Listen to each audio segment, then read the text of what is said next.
Hi, I'm Jerry Spriggs. This video is about picking a president using the Electoral College.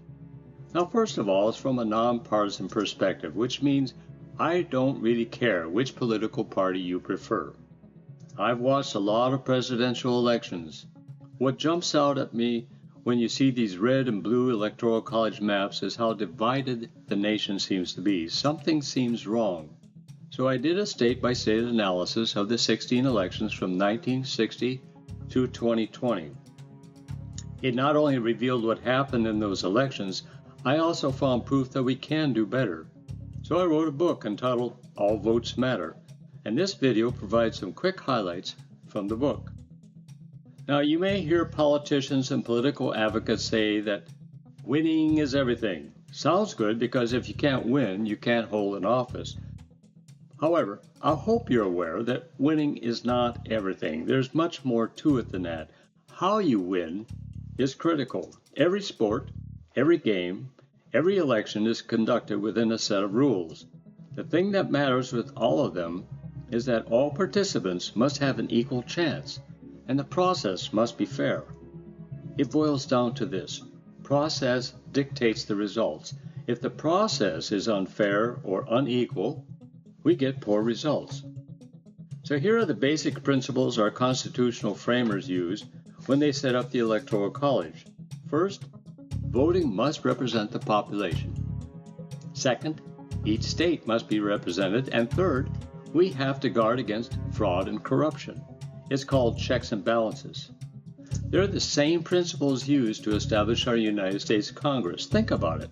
The House of Representatives represents the people, the Senate represents the states, and there's a system of checks and balances to guard against fraud and corruption. Remember, and this is important, the Electoral College distributes voting power across the nation. It's a way to spread the voting representation. Our voting power isn't meant to come from one area or region. Every state has a voting voice. It's one of the benefits of being a republic. It's why no state can dominate the others when we vote. The Constitution tells us that a candidate must win by a majority. The total number of electoral votes across the nation is 538. A majority is 50% plus 1, so half of 538 is 269. Add one more, and the voting threshold becomes 270 electoral votes. That's how many electoral votes a candidate must have to win. A plurality, by the way, is winning the most votes. Now, a plurality may not be a majority. So why are we so frustrated with the Electoral College? Well, there's actually a very good reason. Here's a graph comparing the popular vote results between two candidates. Now, we expect the Electoral College results to be pretty much the same. However, it almost never works out that way. And then the whole nation thinks the Electoral College doesn't work. Want to know the truth? It's simply a problem of vote mismanagement. I'll show you how that works in a minute, but the point here is that the Electoral College should not be blamed when the results don't match our expectations. Here's the problem. States mismanage the voting process. Here we have the popular vote results for two candidates. But when the Electoral College results come in, candidate A gets all of the electoral votes. The votes cast for candidate B receives no representation in the Electoral College. Those ballots mean nothing. They don't matter. And that's a problem. That's a big problem. It's what I call vote suppression. It happens on a state-by-state basis. Because states use a winner-takes-all principle, the votes cast for any candidate who does not win the plurality of a jurisdiction are ignored. These votes are left out of the process. Maine and Nebraska do the same thing on a congressional district basis. Every state mismanages their votes. It's important to realize that the ballots are counted, but they don't matter because they're not represented in the Electoral College. And like I said, they are suppressed. Now, this is not a conspiracy or even something criminal. It's a 2 centuries old voting mismanagement bad habit. It's like trying to eat soup with a fork. It's no wonder we get poor results. For example, the 2020 election tossed aside over 69 million ballots. They were not represented in the Electoral College. You can't get good results if the process is messed up. So how bad can it get? The 1984 election proved to be pretty lopsided. Here we see that Reagan won 59% of the popular vote. Mondale won 41%.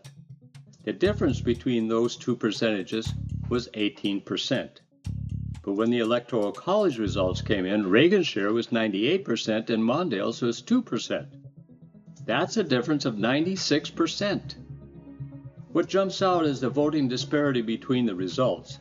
Subtract the 18% from the 96%, and we get 78% voting disparity. It looked nothing like how the people really had voted. This chart shows all the disparities across those 16 elections. Those disparities jump all over the place. Often the disparities go way up. It's kind of crazy, right? The average voting disparity across those 16 elections was 31.4%. That's nuts. This is exactly why there is so much frustration with the Electoral College results. Everyone can sense that it should not be this way. Here's another graph to show the comparisons of those same elections. The red line tracks the popular voting results. The black line is for the Electoral College results.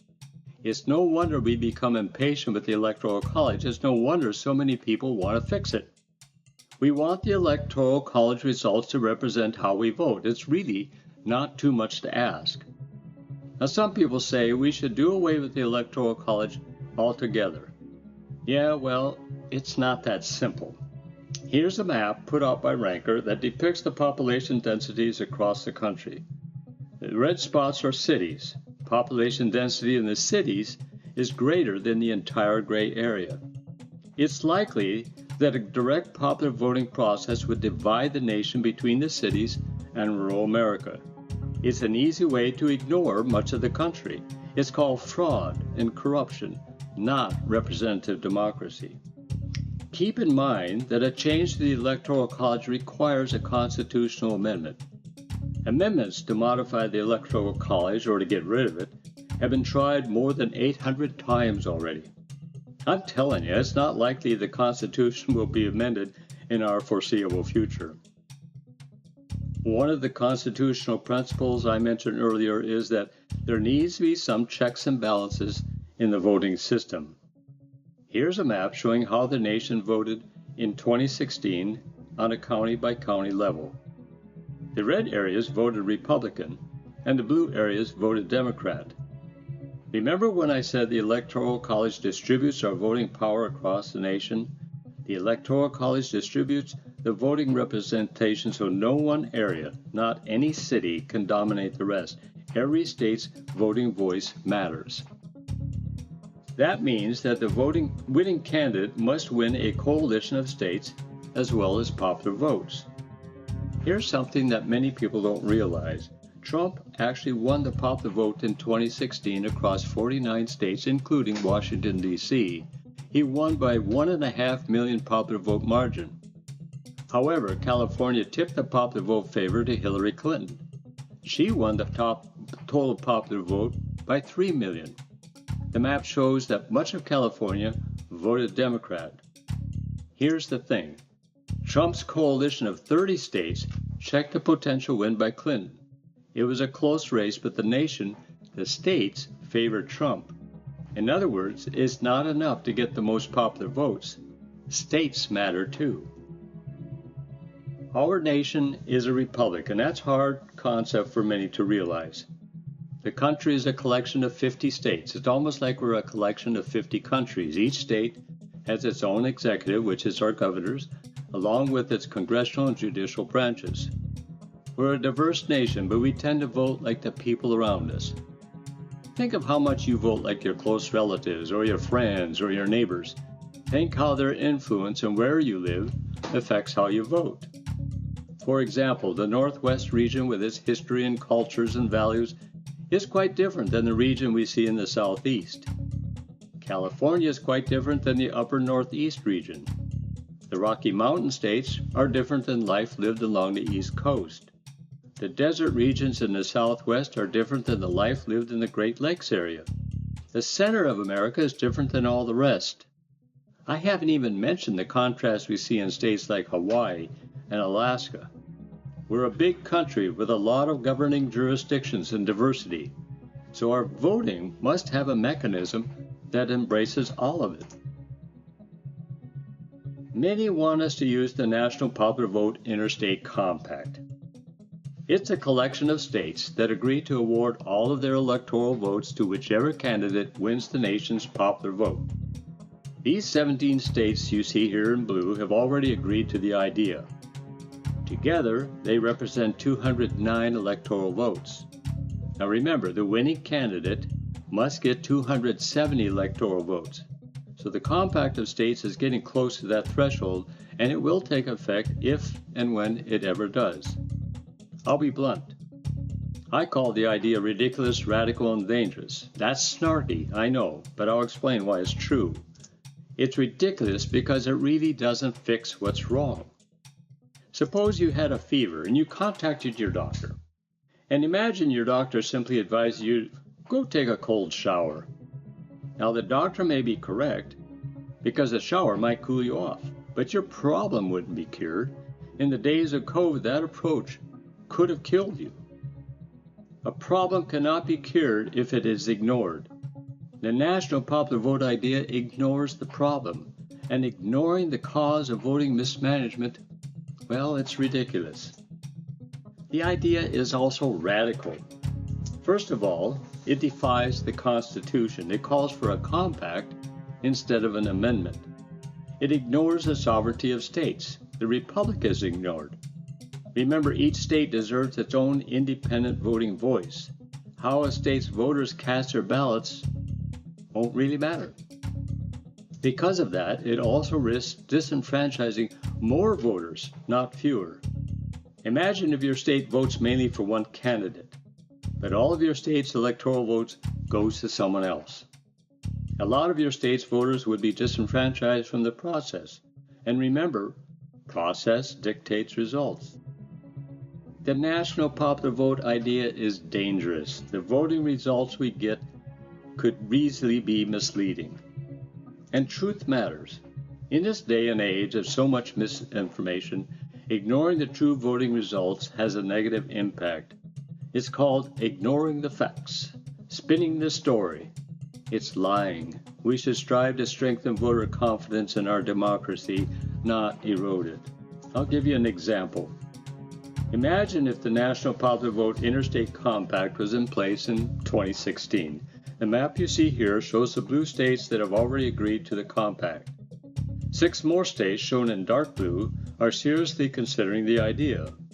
This compact of states altogether will have 273 electoral votes, and that's enough to win the election. If the National Popular Vote Interstate Compact were in place in 2016, Hillary Clinton would have won the race. The compact would have worked. But there's another possibility. Remember that Trump almost won the popular vote that year? If he had won and the compact was in place, he would have captured all 538 electoral votes, and Hillary would have been entirely left out of the picture.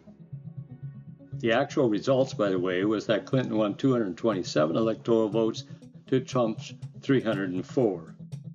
None of these results really reflect how the people voted. So let's look at this from another perspective. If Clinton had won using the National Popular Vote idea, well over 63 million voters would have been disenfranchised. If Trump had won, well over 73 million voters would have been disenfranchised. The actual number of voters who were disenfranchised in the 2016 election was more than 62 million. All 3 examples, with so many voters disenfranchised, kept away from their fair and equal representation in the Electoral College, fail our representative democracy. And if that's not bad enough, here are some other problems with the National Popular Vote idea. For example, there is no provision made if a popular vote is close. Which state is going to conduct a recount? Which state or states is going to pay for a recount? What happens if a state or several states drop out of the compact? It could create a lot of chaos, and again, the level of voter confidence would sink lower than it already is. The people, the voters, would be discouraged from voting at all. We have another option called equal voice voting. It's a state-by-state popular vote approach, and the state's popular votes are translated into electoral votes for all viable candidates on a proportional basis. Here's how it works. It's a two-step process. First, count the popular votes cast in the state. Divide those votes by the state's electoral votes. This gives us a factor called the popular vote value, or PVV. Second, divide a candidate's popular votes won in a state by the popular vote value factor.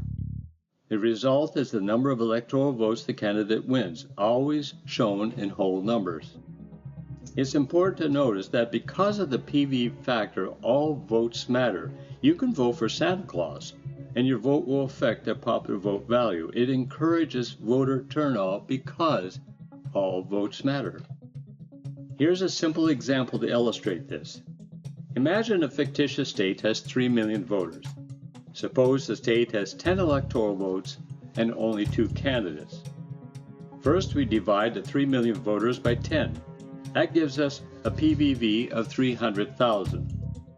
Then we divide candidate A's 1.8 million votes by the PVV. Candidate A gets 6 electoral votes.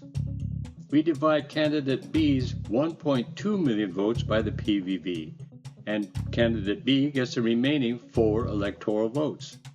Now, by the way, all of this happens behind the scenes. Voters fill out their ballots exactly as they always have. Remember this graph? It shows the amount of voting disparity between the popular voting and the Electoral College results across 16 elections. The average disparity in those elections was 31.4%. If equal voice voting had been used and voting had been the same, the average voting disparity would have been 1.8%. That means that our current experience is more than 17 times worse than what it would have been if we'd used EVV. This graph compares the popular voting, shown in red, to the Electoral College results in black. The popular voting results would have been fairly nearly the same as the Electoral College results, and that's what we want, right? Here's another look at the 2016 electoral map that we saw before. It shows how divided the nation was with its red and blue states. If we had used EVV across the nation, the reds and blues would have blended, giving us multiple shades of purple. The nation may be full of disagreements, that's democracy, but we're really not as divided as the Electoral College maps depict. But here's a summary of EVV benefits. First, it eliminates the winner-takes-all approach. Second, it reflects both the popular and state voting results. Third, the system of checks and balances remain intact. Fourth, it does not require a constitutional amendment. Fifth, it eliminates the swing state campaign focus we currently have. Finally, and hopefully, voter turnout would be improved because all votes matter. More voters would vote because they would know their votes made a difference. So what's next? I've shown you a lot. It's all quite simple, but it's a lot to take in. So give yourself time to process it all and to appreciate the paradigm shift it requires. In other words, be good to yourself. For years, the nation has suffered a bad voting mismanagement habit. Thomas Paine said, "A long habit of not thinking a thing wrong gives it a superficial appearance of being right." He wrote this in his book called Common Sense. Sometimes we need to say the common sense stuff out loud to make it become clear. I urge you to discuss what you've seen here with others.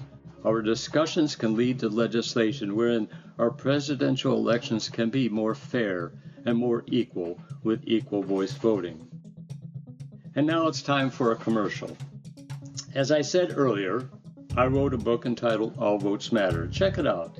It covers the Electoral College history and its purpose, It examines the problems we currently have. It explains how popular voting and the National Popular Vote Interstate Compact work and why they fail.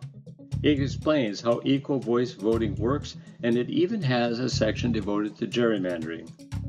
You can also visit our website at equalvoicevoting.com, and there you can see the EVV formula, the analysis, and other videos and interviews. Thank you, and please share this video with others.